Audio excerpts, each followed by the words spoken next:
Hello प्यारे मित्रों, उम्मीद करता हूं आपकी तैयारी जोरों के साथ जारी होगी। दोस्तों, पिछली क्लास में हम लोगों ने पर्यावरण का तात्पर्य, पर्यावरण का घटक और पर्यावरण का संरक्षण, इन तीनों के बारे में देखा था। आज उसी क्रम में हम लोग देखने वाले हैं पर्यावरण से ही संबंधित एक टॉपिक है जिसका नाम है पारिस्थितिकी। पारिस्थितिकी अथवा इकोलॉजी। ये क्या होता है दोस्तों, आज हम लोग इस वीडियो के माध्यम से देखने वाले हैं। और दोस्तों, मैं आप सभी को बताना चाहूँगा, इस टॉपिक से भी आपके यूपी टेट में प्रश्न अक्सर जो है पूछा जाता है। तो दोस्तों, जो भी पॉइंट ऑफ व्यू से महत्वपूर्ण पॉइंट्स हैं, उन सारे पॉइंट्स को आज जो है हम इस वीडियो के माध्यम से देखने वाले हैं। हमारा आज का जो टॉपिक रहेगा उसका नाम है पारिस्थितिकी, इकोलॉजी। तो देखते हैं दोस्तों, इकोलॉजी क्या होता है।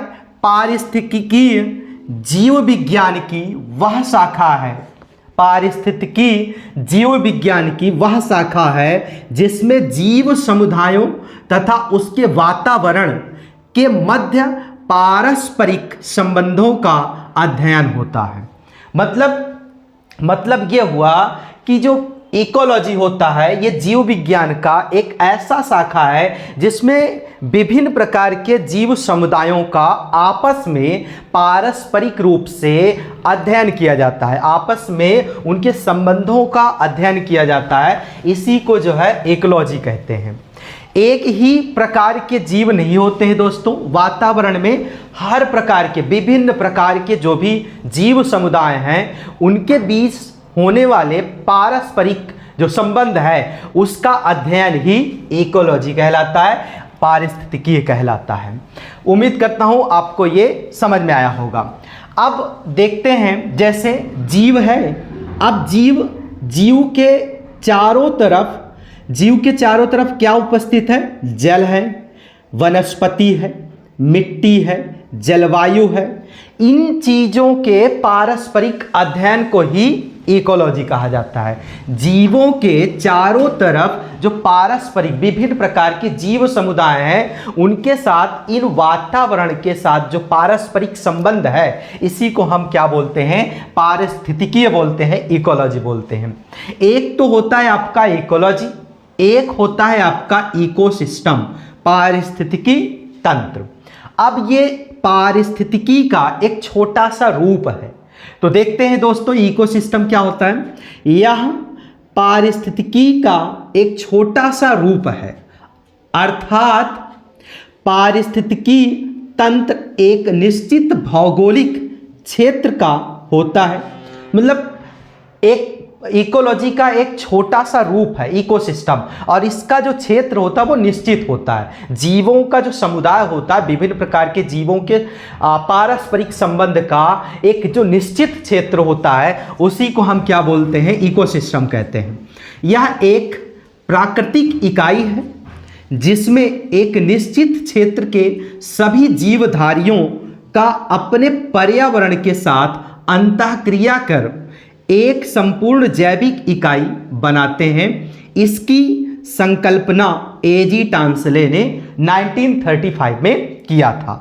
दोस्तों, पारिस्थितिकी क्या होता है? जो जीव, विभिन्न प्रकार के जीव समुदायों का आपस में पारस्परिक जो संबंध होता है, उसके अध्ययन को इकोलॉजी कहते हैं, पारिस्थितिकी बोलते हैं। पारिस्थितिकी का एक छोटा सा रूप होता है पारिस्थितिक तंत्र, इकोसिस्टम होता है। ये जो है एक इकोलॉजी का छोटा सा रूप होता है। एक निश्चित भौगोलिक क्षेत्र का, वहाँ के रहने वाले विभिन्न प्रकार के जीवधारियों का आपस में जो संबंध होता है, पारस्परिक जो संबंध होता है, उस संबंध के अध्ययन को ही हम एक इकोसिस्टम कहते हैं। वहाँ का जो वातावरण होता है, वहाँ का जो पर्यावरण होता है, उसके साथ जो विभिन्न प्रकार के जीवधारी आपस में अंतःक्रिया करते हैं, उस सिस्टम को हम इकोसिस्टम कहते हैं। इस पारिस्थितिक तंत्र, इकोसिस्टम को जो है, इसकी जो संकल्पना है, ये किसने किया था? एजी टांसले ने जी किया था। एजी टांसले जी ने किया था।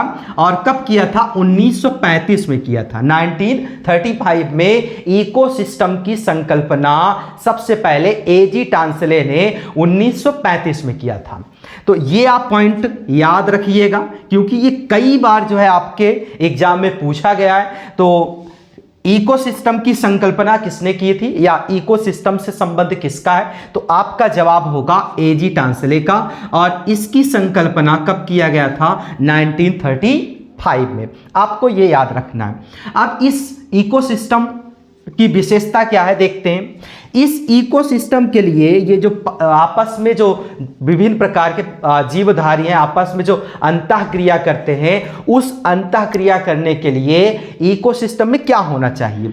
खुला तंत्र होना चाहिए, तभी वो आपस में अंतःक्रिया कर सकते हैं। इसकी अपनी उत्पादकता होनी चाहिए, इसकी अपनी उत्पादकता होनी चाहिए, और सुनिश्चित व कार्यशील इकाई क्षेत्र होनी चाहिए। एक अच्छा वातावरण वाला क्षेत्र होना चाहिए, और साथ में वो कार्यशील हो, एक्टिविटी एरिया हो, जब भी जो है वहां पर ये इकोसिस्टम निश्चित हो सकता है। और साथ में ऊर्जा, जैविक, अजैविक, इन तीन संघटकों का मिश्रण होना चाहिए, जब भी जो है ये इकोसिस्टम बना रहेगा। तो ये आपका जो है इकोसिस्टम का विशेषता हो जाता है। अब दोस्तों देखते हैं, जैसे जहां जिस एरिया में, जिस क्षेत्र में घास और वन, जिस क्षेत्र में घास और वन एक साथ मिल जाते हैं, जिस भी क्षेत्र में, जिस भी भौगोलिक क्षेत्र में घास और वन जहां पर जिस एरिया में मिलते हैं, उस एरिया का एक नाम रखा जाता है। उस नाम को हम इकोटोन कहते हैं। इकोटोन कहते हैं, मतलब कि घास और वन जहां पर एक साथ मिलते हैं, उस जगह को, उस क्षेत्र को हम इकोटोन कहते हैं। क्या बोलते हैं दोस्तों? इकोटोन बोलते हैं। ये पॉइंट भी आपको याद रखनी है। अब ये जो इकोलॉजी है, इकोलॉजी शब्द का सबसे पहले प्रयोग किसने किया था? रेयर जी ने किया था, 1865 को किया था। इकोलॉजी जो पारिस्थितिकी है, इस पारिस्थितिकी अथवा इस इकोलॉजी शब्द का प्रयोग सबसे पहले 1865 में रेयर जी ने किया था। किसने किया था दोस्तों? रेयर जी ने किया था। और इकोलॉजी शब्द का प्रथम प्रयोग इन्होंने किया था। और दूसरी बार प्रयोग किसने किया था? दूसरी बार जो है प्रयोग अर्नेस्ट हैकल ने 1869 को किया था। पहली बार इकोलॉजी शब्द का प्रयोग रेयर ने 1865 में किया था, और दूसरी बार जो है अर्नेस्ट हैकल ने 1869 में किया था। और कहीं कहीं जो है दोस्तों 1866 भी देखने को मिलता है। तो आपको जो है दोनों पॉइंट याद रखनी है, और दोनों को आपको दिमाग में रखनी है। तो दूसरी बार प्रयोग अर्नेस्ट हैकल, पहली बार प्रयोग रेयर ने किया था। पृथ्वी का सबसे बड़ा, अब ये जितने पॉइंट्स हैं दोस्तों वन लाइनर है, इसको आप जरूर याद रखिएगा। पृथ्वी का सबसे बड़ा इकोसिस्टम सागर और महासागर होता है। ये आपको याद रखनी है। पिछली बार जो है यूपी टेट में प्रश्न भी पूछा गया था। पृथ्वी का सबसे बड़ा इकोसिस्टम सागर और महासागर है। पृथ्वी का सबसे स्थायी इकोसिस्टम समुद्र का होता है। इकोसिस्टम में सबसे अच्छा पोषण सर्वाहारी का होता है। ये वाला भी प्रश्न आपका पूछा गया था, इसलिए वेरी वेरी इंपॉर्टेंट आप मान के चलिएगा। इकोसिस्टम की समस्याएं। अब इकोसिस्टम में समस्याएं कैसी होती? इकोसिस्टम की समस्याएं, आपने इकोसिस्टम को देख लिया, आपने इकोसिस्टम की विशेषता देख ली। अब आप जो है इकोसिस्टम की समस्याओं को देखोगे। वनों का जो विनाश होता है, वो इकोसिस्टम का एक प्रमुख समस्या बनती है। प्रदूषण भी इकोसिस्टम की एक विशेष समस्या है। जलवायु परिवर्तन भी एक क्लाइमेट जो चेंज होता है, चेंजिंग ऑफ क्लाइमेट होता है, ये भी जो है इकोसिस्टम का एक विशेष जो है समस्या के अंतर्गत आता है। तो दोस्तों उम्मीद करता हूँ ये सारे पॉइंट्स आपको समझ में आ गए होंगे। अब दोस्तों हम लोग और देख लेते हैं इकोसिस्टम से संबंधित जो भी पॉइंट्स हैं, एक एक करके सारे पॉइंट्स को हम लोग देखते हैं। सो दोस्तों कुछ और भी पॉइंट्स हैं जिनको हम लोग देख लेते हैं। जैसे पारिस्थितिकीय पिरामिड का प्रयोग 1927 में चार्ल्स एल्टन के द्वारा सबसे पहले किया गया था। चार्ल्स एल्टन के द्वारा 1927 में पारिस्थितिकीय पिरामिड का प्रयोग किया गया था। और तभी से जो है पारिस्थितिकीय पिरामिड 3 तरह से सामने निकल के आता है।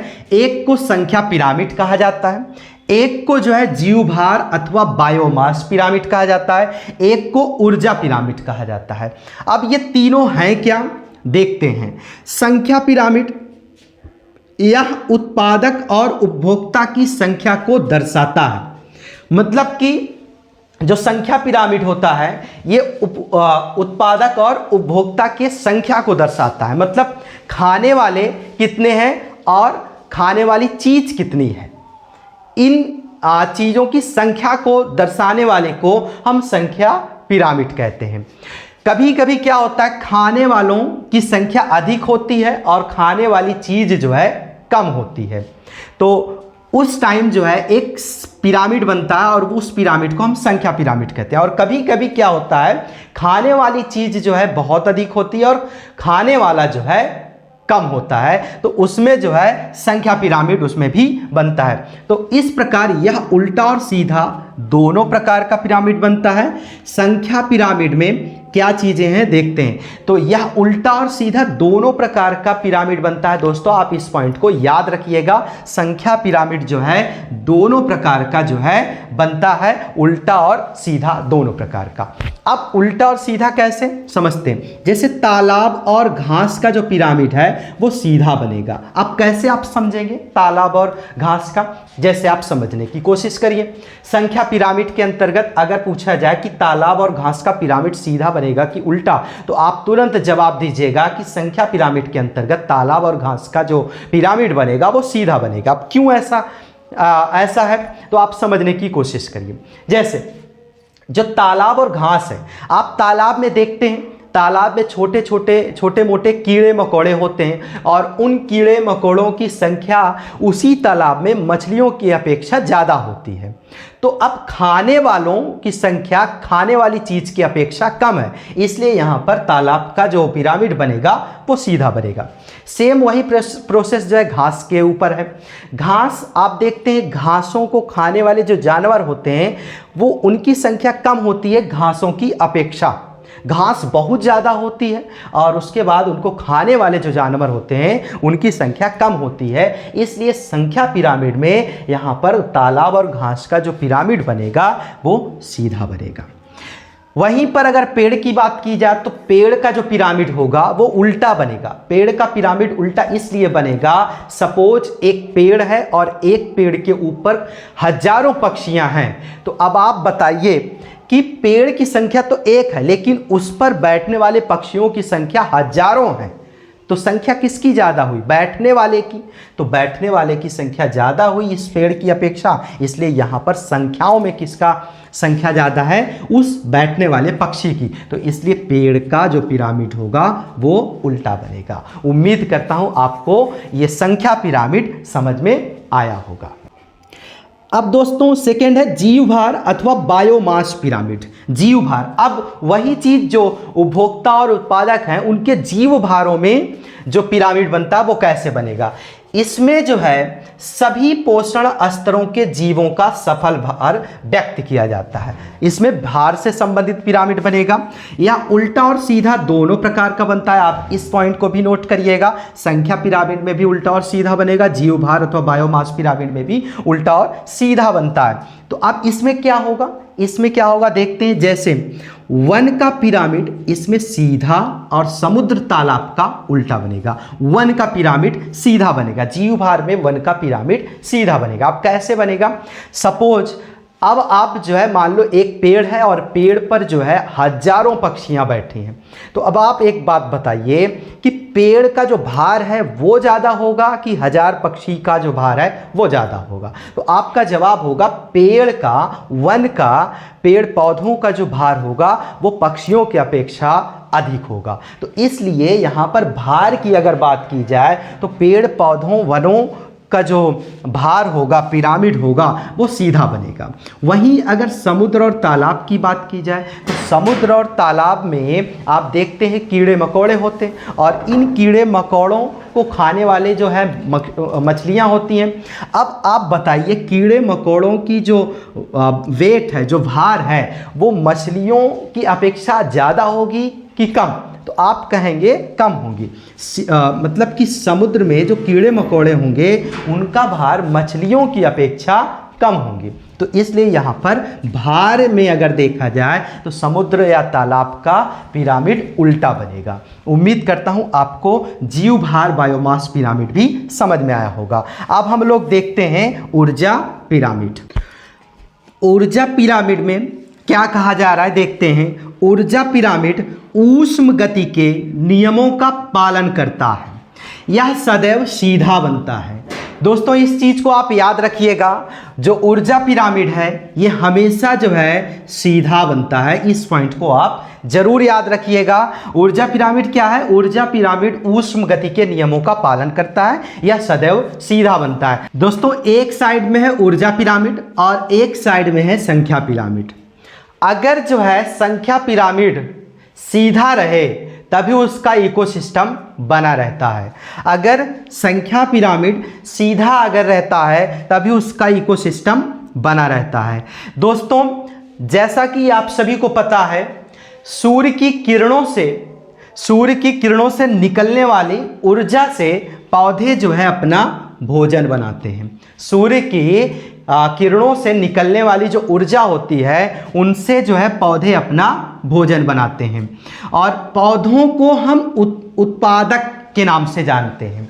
पौधों को हम उत्पादक के नाम से जानते हैं। और साथ में दोस्तों सूर्य की किरणों से जो ऊर्जा प्रवाह होती है उसका पूरा 100% जो है इस पौधों के ऊपर पड़ता है।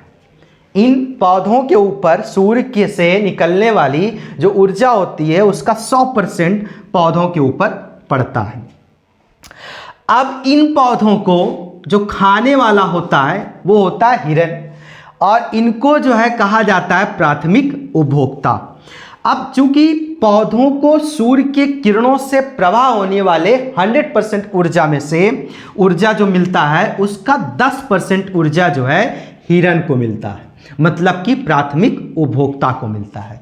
मतलब पौधों को तो 100% पूरा मिला, लेकिन इस 100% का 10% जो है हिरण को प्राप्त होता है, प्राथमिक उपभोक्ता को प्राप्त होता है। और इस 10% का 10% जो है शेर को प्राप्त होता है। जब हिरण को खाने वाला जो शेर होता है उसको जो है इस हिरण के 10% का 10% मिलता है और इसको जो है द्वितीय उपभोक्ता का नाम देते हैं। तो इस प्रकार ये इकोसिस्टम बना रहता है। मतलब 100% पौधों को मिला, 100% का 10% हिरण को अर्थात प्राथमिक उपभोक्ता को मिला और इस 10% का 10% द्वितीय उपभोक्ता अथवा शेर को मिला। अब इन मांसाहारी जानवरों को जो द्वितीय उपभोक्ता के अंतर्गत आते हैं, इनको खाने वाले जो जानवर होते हैं उनको कीड़े मकोड़े कहते हैं और उन कीड़े मकोड़ों को हम अपघटक नाम देते हैं। क्या बोलते हैं दोस्तों? अपघटक कहते हैं। और जैसे अपघटक के अंतर्गत जैसे जो है शैवाल या कवक आते हैं, इन द्वितीय उपभोक्ता को खाने वाले कवक अथवा शैवाल होते हैं। तो दोस्तों ये आपका संख्या पिरामिड और ऊर्जा पिरामिड होता है। अब कुछ ऐसे वन लाइनर प्रश्नों को हम लोग देखने वाले हैं जो आपके एग्जाम में हमेशा जो है पूछे जाते हैं और जो कि जो है आपके इकोलॉजी से ही संबंधित है। तो देख लेते हैं दोस्तों कुछ वन लाइनर प्रश्नों को। सो दोस्तों देखते हैं कुछ वन लाइनर प्रश्नों को। इकोसिस्टम के जनक एजी टांसले जी हैं। इकोलॉजी के जनक अर्नेस्ट हैकल जी हैं। पारिस्थितिकी तंत्र के पितामह ओडम को कहा जाता है। पारिस्थितिकी शब्द का प्रयोग रेयर ने सबसे पहले किया था 1865 को। भारतीय पारिस्थितिकी के जनक प्रोफेसर रामदेव मिश्रा जी हैं। भारतीय पारिस्थितिकी के जनक प्रोफेसर रामदेव मिश्रा जी हैं। पृथ्वी का सबसे बड़ा स्थायी पारितंत्र सागर और महासागर है। पृथ्वी का सबसे छोटा पारितंत्र जल की बूंदें हैं। चींटी क्या है? चींटी उपभोक्ता और अपघटक दोनों माना जाता है। कौवा, चील, बाज, इन चीजों को प्रकृति का मेहतर कहा जाता है। मेहतर का मतलब सफाई करता, साफ करने वाला। किनको कहा जाता है? कौवा, चील, बाज को। किसान का जो मित्र होता है उसको केंचुआ और सांप को बोला जाता है।